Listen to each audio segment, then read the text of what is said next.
didn't book a room for me on our family trip. My sister mocked. We reserved rooms for me, my husband, and my child. We're the real family. I calmly said, then I'll leave, and walked out. Hours later, after ignoring dozens of their calls, something unthinkable happened. On Thanksgiving morning, as I woke up in my Chicago apartment, the familiar anxiety crept into my chest. Another year, another family reunion. This year's gathering place was the Breakers, a luxury resort hotel in Palm Beach, Florida. It was our annual family trip, with all expenses covered by my grandfather. While doing the final check of my suitcase, I let out a deep sigh. I gazed at my reflection in the mirror. I'm Helen Walker, 33 years old, a research director at a pharmaceutical company earning $160,000 a year. Living alone in Chicago, I've steadily built my assets through careful investments.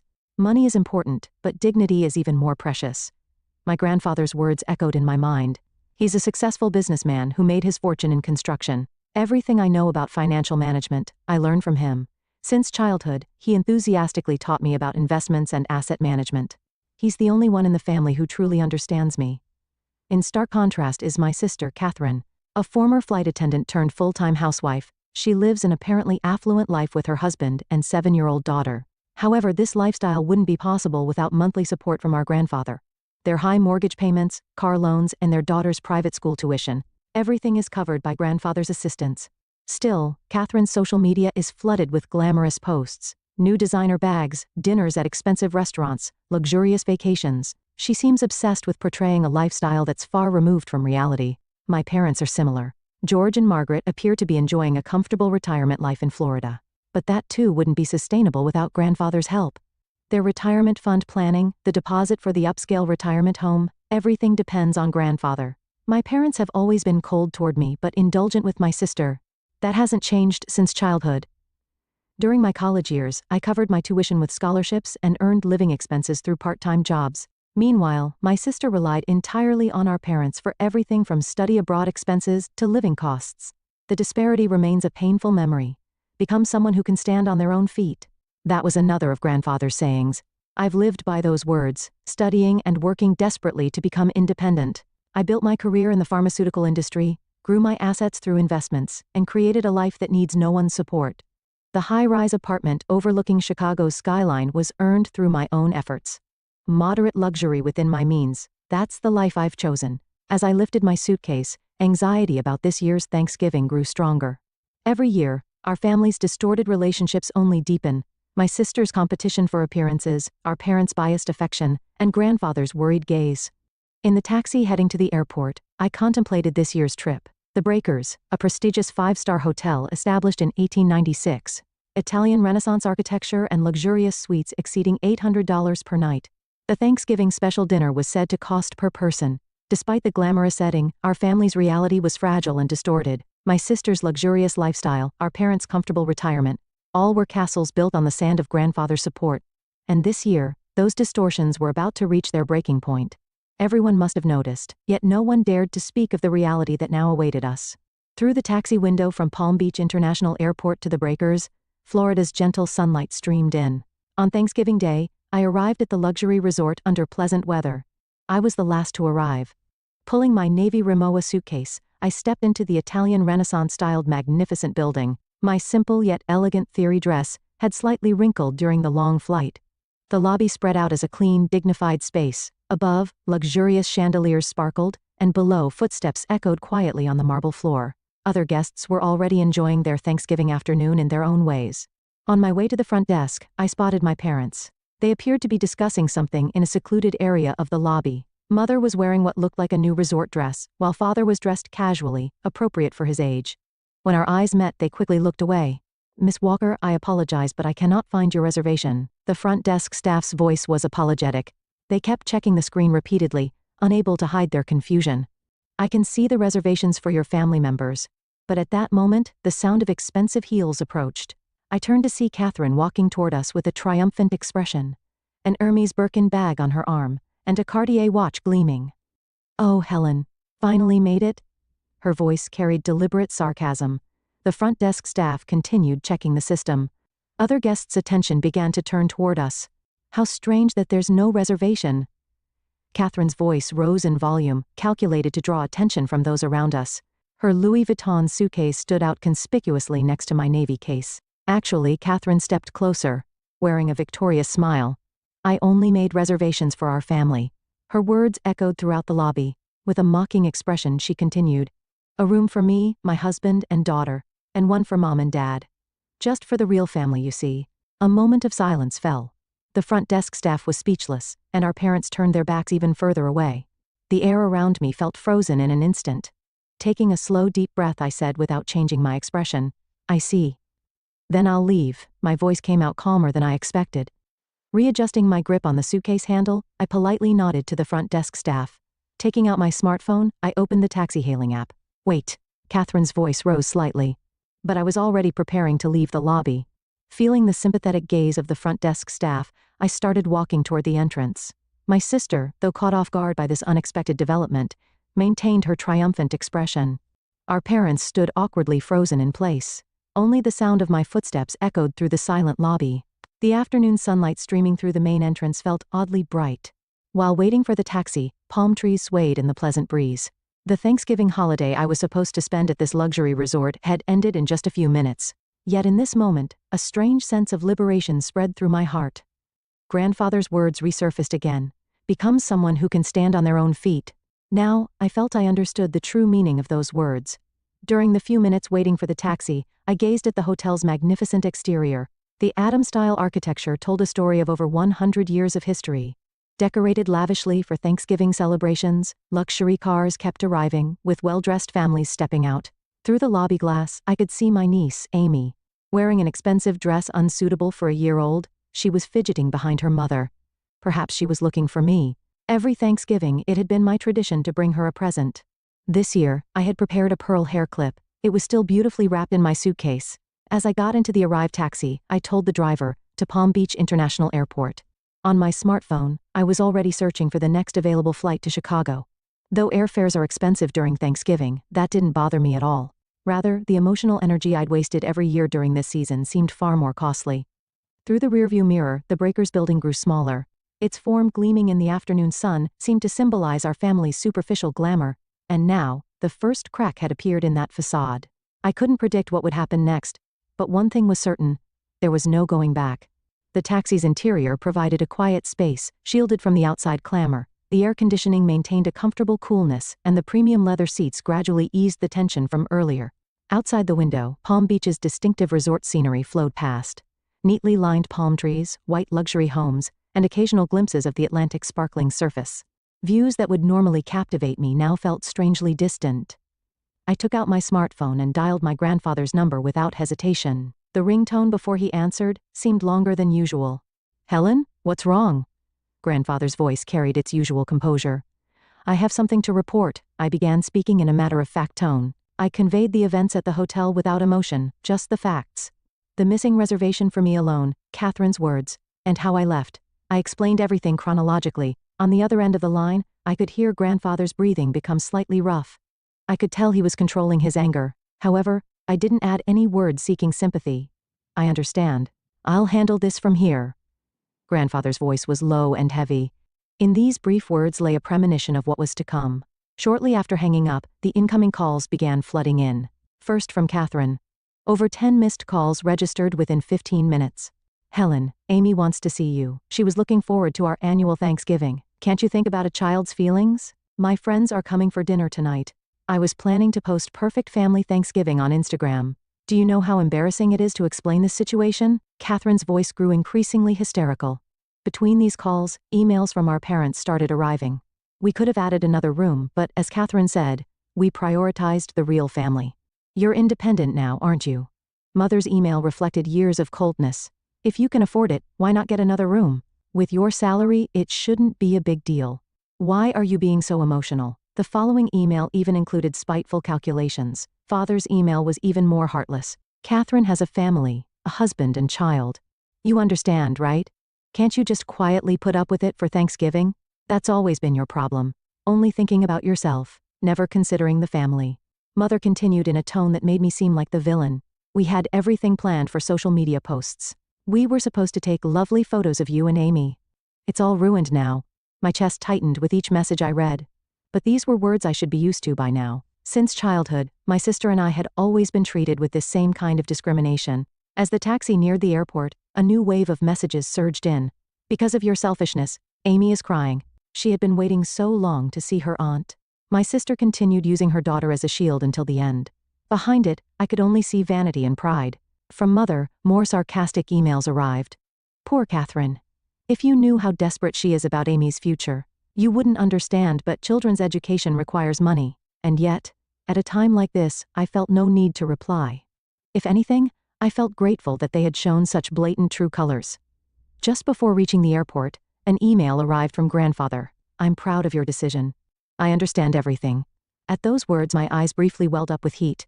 However, these weren't tears of sadness, but rather a quiet determination marking the beginning of a new chapter. My smartphone was still receiving persistent incoming calls, anxious messages from my sister saying, "Answer the phone right now," accusatory emails from our parents claiming, "Your selfishness is tearing the family apart." But I had already reached a place where no one's voice could reach me. Getting out of the taxi, I started walking toward the international terminal. While booking my flight to Chicago, I felt a strange sense of liberation. This was the moment of being freed from the false real family. About 30 minutes after boarding the Chicago-bound plane, a new email arrived from grandfather. All family members were included in the recipients. The following is my final decision, to be announced. The email began in grandfather's characteristically dignified style. Today, on Thanksgiving, an incident occurred that severely damaged our family's dignity. The cruel treatment of Helen is an injury to the Walker family name and cannot be tolerated under any circumstances. Effective immediately, I am freezing all financial support to George, Margaret, and Catherine. I must remind you that your luxurious lifestyles are entirely dependent on my support. Those who have lost sight of family's essence, drowning in vanity and pretense, no longer qualify for such privilege. Just as I finished reading that part, calls from my sister began coming in. Her panicked state was evident from the frequency of incoming calls. "Helen, please, answer the phone. Convince Grandpa." Messages left on voicemail recorded my sister's voice in panic. It was clear that her life would become unsustainable without the monthly payments. All of her living expenses had been structured around grandfather's monthly support of. Emails from our parents also flooded in. Their previous arrogant attitude had disappeared, replaced by desperate pleading. "Helen, this is about our retirement. Could you please talk to your grandfather again? The $150,000 deposit for their reserved luxury retirement home would be forfeited, and their medical insurance subsidies would stop. Our parents seem to be panicking at the reality of their retirement stability crumbling in an instant. Do something. He'll listen if it's you, won't he?" Mother's email contained unfamiliar words of apology. "I'm sorry for saying such terrible things earlier. But this is a family crisis." I quietly turned off my smartphone. A vast sea of clouds spread outside the window. The perfect family Thanksgiving, photos that had been posted on social media every year would not be uploaded this year. For Catherine, that might be an even bigger blow than the financial impact. The plane was heading steadily towards Chicago without turbulence. The passenger next to me seemed to be contemplating Thanksgiving dinner preparations, browsing recipes on their smartphone. Normally at this time, I would have been giving Amy her present in the hotel lounge. After landing, when I connected to my home Wi-Fi in Chicago, there were over 100 unread messages. Most were from my sister, their content becoming increasingly frantic. "What am I supposed to do? I won't be able to pay the loans. What about Amy's school fees?" Emails from our parents had also grown more serious. "We might not be able to get the retirement home deposit back. What are we supposed to do now? I can't sleep at night thinking about the medical insurance." However, what drew the most attention was grandfather's final notice sent to all family members. "This measure is irreversible. Consider it the consequence of your own actions. Any objection to my decision will result in the termination of all remaining support." I calmly read through the incoming messages. Their formerly arrogant attitude had completely changed to desperate pleas. Never before had each family member's true nature been so clearly revealed. Setting down my smartphone, I brewed tea in the kitchen. By now, I would normally have been enjoying the hotel's luxurious dinner. A Thanksgiving special course worth $200 per person. Remembering that amount made me smile slightly. Every year, my sister's family had posted about this lavish dinner on social media. Yet in reality, they had been struggling even to make monthly credit card payments. A new call came in, this time from my sister's husband. Mixed with panic and confusion were words criticizing his wife's spending habits. It seemed cracks were beginning to appear in their marriage as well. More specific pleas arrived from our parents. The retirement home won't refund the $150,000 advance payment. Medical insurance will be self-paid from next month. Because of you, our retirement Following those words was a repetition of defending my sister and criticizing me. It was as if they hadn't learned anything. I took a lemon from the refrigerator and added it to my tea. Tomorrow, I would return to work as usual. New research data analysis awaited in the pharmaceutical company project. $160,000 annual salary steadily accumulated investment trusts. A stable life foundation built by my own efforts. Outside the window, Chicago's night view quietly sparkled. The lights of the high-rise buildings were like stars. Suddenly, I remembered my own credit card statement. Full payment every month. Moderate luxury within my means. No debt. Grandfather's favorite saying came back to me. Vanity is for others, savings are for yourself. In this city, I had carved out my life through my own efforts. As grandfather said, I had become someone who can stand on their own feet. And now, I deeply felt that choice had been the right one. From my smartphone, incoming calls continued to ring. But they were voices that would no longer reach me. 2 weeks after Thanksgiving, in early December, Chicago was blanketed in its first snow. Days were spent immersed in new projects at the pharmaceutical company's laboratory. Amidst the unchanging daily routine, my family's situation had undergone dramatic changes. The changes were first noticeable on social media. My sister's Instagram, which had been updated almost daily, had suddenly fallen silent. Her last post was from the day before Thanksgiving, a photo of her Hermes bag at an upscale restaurant, tagged with a dream lifestyle. The comment saying what a wonderful life now seemed painfully ironic. Emails from father finally showed genuine remorse. I'm reflecting on our years of extravagant living. We spoiled Catherine too much. And we were cold to you. I'm sorry. Similar messages arrived from mother. With their medical insurance subsidies cut off, they were finally realizing the true cost of healthcare. Our pension alone is nowhere near enough. I finally understand how luxuriously we were living. Catherine's situation was even more serious. I received an unexpected call from her husband. I've discovered hidden debts she kept secret.